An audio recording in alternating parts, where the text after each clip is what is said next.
السلام علیکم ورحمت الله. محترمینو دی حاجت دی پوره کېدلو دی کامیابی لپاره دی الله الصمد وظیفه له تاسو سره شریکه کوم.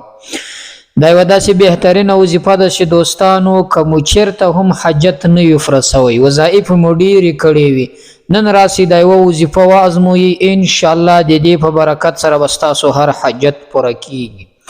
دا یوه داسې وظیفه ده دوستانو چې له فقیر سړي څخه باچا جوړوي. دا یوه داسې وظیفه ده چې له ځمکې څخه انسان و اسمان ته پورته کوي، یعنې اسمان ته پورته کېدل خو نسته، یعنې دومره کامیابي و انسان ته ورکوي. انسان په هر لار کې دا وظیفه کامیابه کولی شي، د تجارت له لارې، د کاروبار له لارې، د محبت له لارې، د رشتې له لارې، په هر مقصد کې دا وظیفه کامیابه کوي. دوستانو الله الصمد د الله پاک جل جلاله نوم ده، معنا یې بې نیازه ذات ده. الله تعالی د هیڅ چا پروا نه لري. یو انسان کرب پتی کوي، بل انسان دومره مسکین کوي چې فقیر غریب سوالګر ورڅخه جوړ شي، خو الله تعالی ته هیڅوک دا نسی ویلی چې تا ولې یو عرب پتی جوړ کړی او بل د غریب مسکین پیدا کړی. یو انسان داسې زندگی وي مثلا خوشحاله وي په ژوند کې چې ارمان وي هغه یې پوره وي، په ژوند کې سکون خوشحالي استراحت ورنصیب وي، خو بل انسان چې هغه د خپل روغ صحت په ارمان وي. هیڅوک الله تعالی جل جلاله ته دا نسی ویلی چې الله ولې د فلانکي ته داسې ښه زندگی ورکړې او فلانکی د روغ صحت په ارمان باندې کړی ده. د الله تعالی جل جلاله نوم دغه د چې بې نیازه ذات ته د چا پروا نه لري. هېڅوک د الله تعالی جل جلاله په بچي کې مداخلت نه کوي، نیسي کولی، نه د دې وس کار ده. الله تعالی چې کم فیصلې کوي هېڅ چاته ضرورت نه لري، خپلې فیصلې خپله کوي.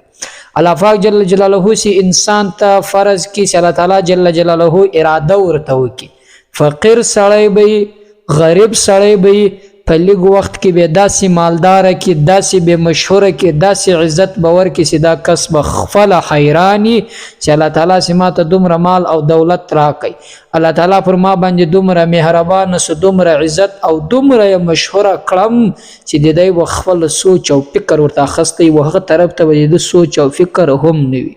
محترمینو الله الصمد دا ستاسو د زندگی هغه حاجتونه در پوره کوي چې تاسو یې غواړئ ځان مالداره کړئ، تاسو غواړئ په کاروبار کې کامیابي را نصیب شي، تاسو غواړئ په تجارت کې پرمختګ را نصیب شي، تاسو غواړئ په عزت کې نور پس معززمن سم، نور عزتمن سم، نور شهرت را نصیب شي.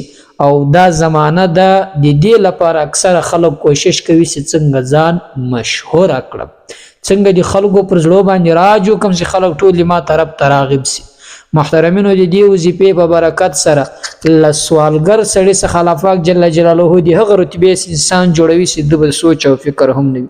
له فقیر سړي څخه باچا جوړیږي، له هغه غریب مسکین احتیاجمند سړي څخه الله تعالی مالدار کس جوړوي چې بیا به دی کله د احتیاج لپاره چاته تللی بیا به نور انسانان ده ته راځي او له ده سره به مشورې کوي، ځکه چې ده ته به الله پاک جل جلاله یو داسې دنیا مالداري ورکړې وي، ده ته به الله تعالی شهرت عزت ورکړی وي، ټول خلک به په هر کار کې له ده سره مشورې کوي.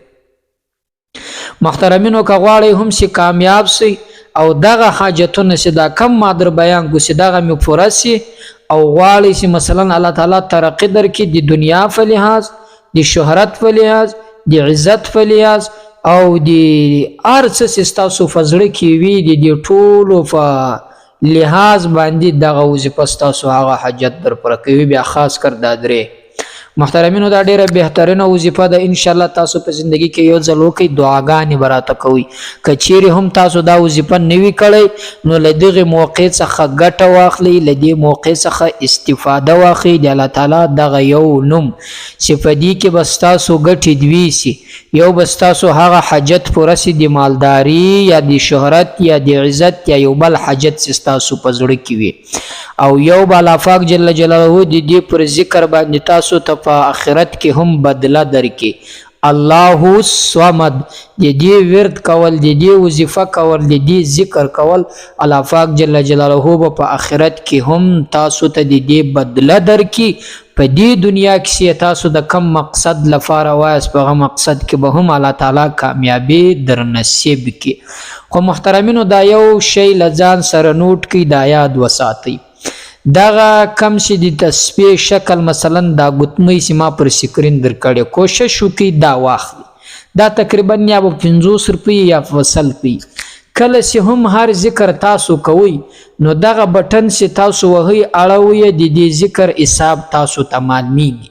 مثلا نن می 500 واره یو الله صمد وای یا بل ذکر روانه ورځ دغه پر دې باندې تاسو امر کوي چې نن ترغه زیات ګوري وایست، ولی ځکه چې تاسو ته خپل ذکر معلوم شي پرون 500 واره وای نن ترغه زیات وایم. د دې بغټه دا چې نور تاسو راغب کوي، نور تاسو شوق و ذکر ته پیدا کوي او اخر ته به دا چې دا بس تاسو د ژوندۍ او معمول وګرځيږي. کله چې تاسو د ژوندۍ او معمول وګرځيږي الله پاک جل جلاله پر دې به انتها زیات ثواب درکړي. اولین دې ته وګورئ چې تاسو زړه خوشاله وي، تاسو زړه په سکون وي، تاسو زړه په قرار وي. کله چې اذکار ډیر کوي او د دنیا مشکلات راځي هغه به پر تا باندې بیا تاثیر نه کوي. د دنیا مثلا هغه کم تکالیف راځي هغه بیا پر تا باندې تاثیر نه کوي.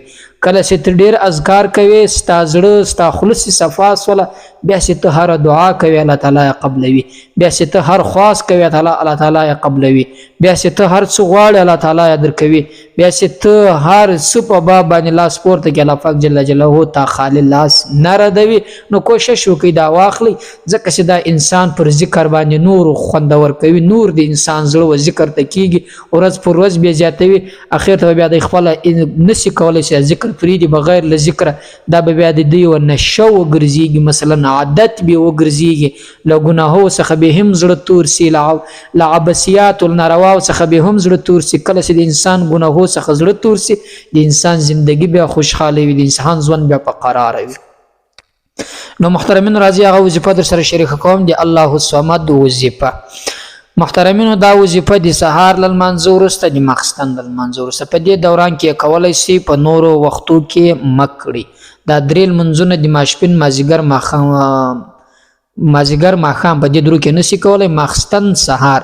کله چې لمانځه څخه فارغ سواس که په کور کې یاست که په مسجد کې یاست، که نارینه یې که زنانه یې، نو د لمانځه له خپل منزل نه بعد متصل به د دې ذکر ورد شروع کړي. کله چې شروع کړي الله الصمد الله الصمد الله الصمد الله، دا به تقریبا ووایاست 480 وار.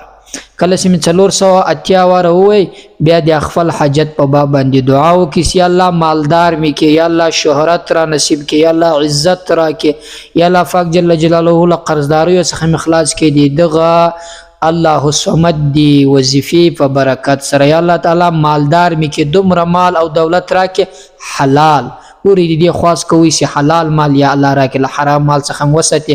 حرام مال چې ټوله دنیا ته درکې او ته زکاتونه زکات په حرام مال کې نه کیږي، خیراتونه کې وکړي، هر څه کې وکړي، ګټه نه درته کوي.